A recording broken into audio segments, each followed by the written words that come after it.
Allah! Ya Allah!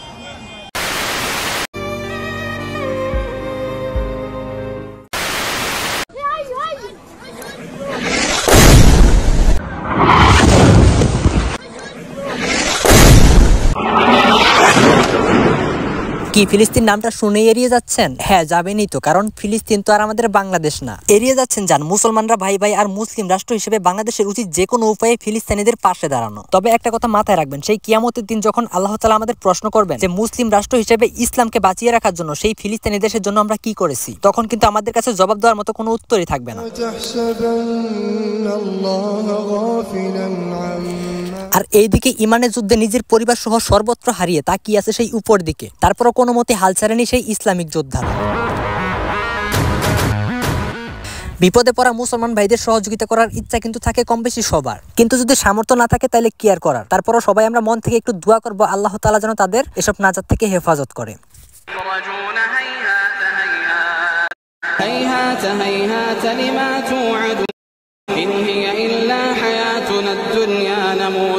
ফিলিস্তিনি দেশের সবকিছু সর্বশান্ত করার পরেও ড্রোন ক্যামেরা দিয়ে জুম করে একজন একজন করে হত্যা করা হচ্ছে ইসলামিক যোদ্ধাদের। সত্যি বলতে নিজের চোখের সামনে ফিলিস্তিনির এরকম নির্মম অত্যাচার আর হত্যাকাণ্ড দেখে মনে হয় ঘুমিয়ে আছে ইরান আর জায়গা আছে বাকি কয়টা তালেবান। আর এইদিকে রাজনীতি নিয়ে ব্যস্ত বাংলাদেশ আর পাকিস্তান। বলতে গেলে ফিলিস্তিনিদের জন্য কোনো কাজই আসে না এই বাংলাদেশের মুসলমান।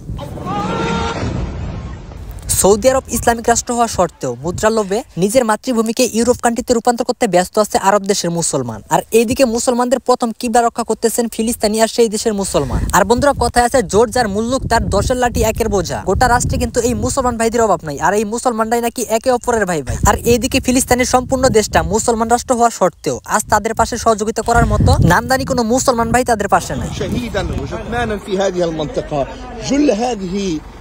الجثامين هي مجهولة الهوية ولم يتم التعرف عليها حتى هذه اللحظات. هذه أحد المقابر التي أنشأها সারা বিশ্বে মুসলমান জাতির সংখ্যা প্রায় 200 কোটিরও বেশি। সেখানে মাত্র 80 লাখ ইহুদির ভয়ে ধ্বংস হয়ে যাচ্ছে ইসলাম। মাত্র 80 লাখ ইহুদির ভয়ে 200 কোটি মুসলমান আজও আছে সেই আবাবিলের অপেক্ষায়। মনে রাখবেন, সেই আবাবিল যদি একবার ফিরে তাহলে পাথরের নিক্ষেপে সবার আগে মরবে নামদারি মুসলমান।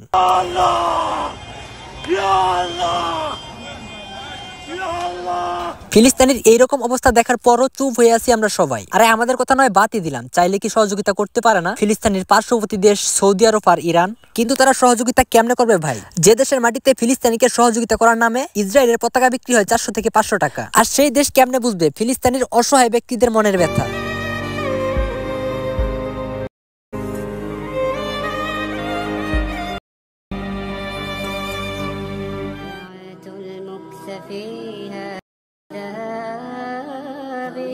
ফিলিস্তিনের অসহায় মানুষদের মুখের দিক তাকাইলে বড্ড মায়া লাগে, কিন্তু কি আর করার। আমরা তো বাংলাদেশি, এইখানে বাংলাদেশিরা কি করবে ভাই? যেখানে ফিলিস্তিনিকে সহযোগিতা করার জন্য একমাত্র যোগ্য ইরান আর সৌদি আরব, আর সেইখানে সৌদি আরব মুসলিম রাষ্ট্রের শ্রেষ্ঠ দেশ হওয়া সত্ত্বেও ফিলিস্তিনিদের সহযোগিতা করার নামে করে যাচ্ছে ইসরায়েলের দালালি।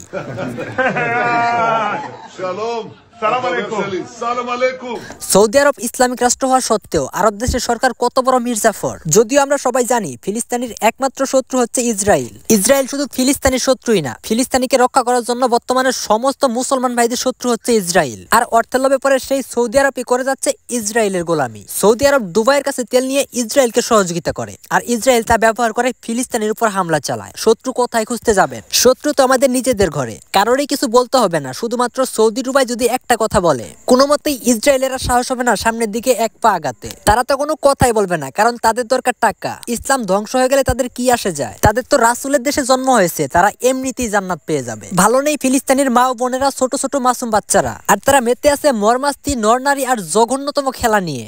জেগে উঠে বিশ্বের সমস্ত মুসলমান ফিলিস্তিনের পাশে দাঁড়াতে হবে। ইসলামকে বাঁচাতে হবে, ঘুমিয়ে থাকলে চলবে না। এই ইতিহাস একদিন রোজ হাসরে সাক্ষী দেবে। ইসলামকে বাঁচাতে গিয়ে শুধুমাত্র ফিলিস্তিন যুদ্ধ করেছে, আর আমরা গোটা বিশ্বের মুসলমানরা ফিলিস্তিনিদের সহযোগিতা করার নামে বসে বসে তাদের তামসা দেখেছি। স্ক্রিনে আমরা যে মানুষটা দেখতে পাচ্ছি ইনি হচ্ছেন ইরানের একজন সৎপথের সৈনিক। যে মানুষটা ইসরায়েলের রাতের ঘুম কেড়ে নিয়েছিল, আজ সে মানুষটাই দুনিয়া ছেড়ে চলে গেছে। আমরা নাকি তারা হেলিকপ্টার দুর্ঘটনায় হারাইছি, জানি না ঘটনা কতটুক সত্যি। তবে সে যদি আজ বেঁচে থাকতো তাহলে ইরানের পক্ষ থেকে ফিলিস্তিনের এইরকম দুর্দশা হতো না।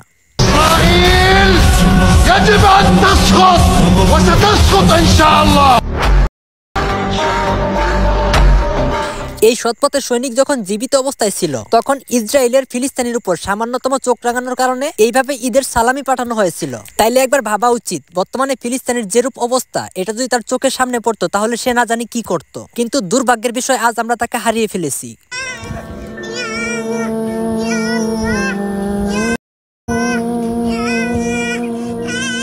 ফিলিস্তিনের যে বর্তমানে যে করুণ অবস্থা, জীবনের সবকিছু তো চলেই গেছে, শুধুমাত্র রয়ে গেল জীবনটা। পোশাক আর বাসস্থানের কথা তো বাতিয়ে দিলাম, মাসুম বাচ্চা থেকে শুরু করে বনের পশু পাখিরা মিটাতে পারছে না তাদের ক্ষুধার চাহিদা। আর অন্যদিকে ক্ষুধার চাহিদা মিটিয়েও অত্যাধিক পরিমাণে খাবার নষ্ট করে যাচ্ছে ইসরায়েল আর সৌদি আরব।